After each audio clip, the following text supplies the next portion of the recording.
মাম্মা আমি চিতই পিঠা খাবো। কি খাবি? চিতই পিঠা। চিতই পিঠা? হ্যাঁ। কালকে বানিয়ে দেবো। কথা বলবো না। আজকেই? হ্যাঁ। চল তাহলে, আমাকে হেল্প করবি তো? হ্যাঁ। ঠিক আছে চল। মেয়ের আবদার রাখতে চলে এলাম চিতই পিঠা বানাতে। মাম্মা তুমি এটা কি করছো? এটা চালটাকে গুঁড়ো করে নিয়েছিলাম, আর এখন চালনি দিয়ে চালের গুঁড়োটাকে পরিষ্কার করে নিচ্ছি।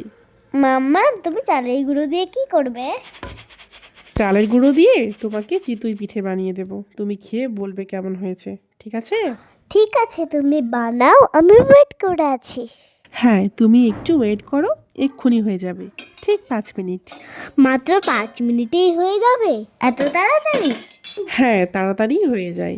এই যে দেখ, তোর সাথে কথা বলতে বলতে কি সুন্দর হয়ে গেল। কি দিয়ে খাবি, খেজুর গুড় দিয়ে? হ্যাঁ আমি খেজুর গুড় দিয়ে খেতেই ভালোবাসি। ঠিক আছে, তুই ঘরে গিয়ে বস, আমি আর কয়েকটা ভেজে রেখে আসছি।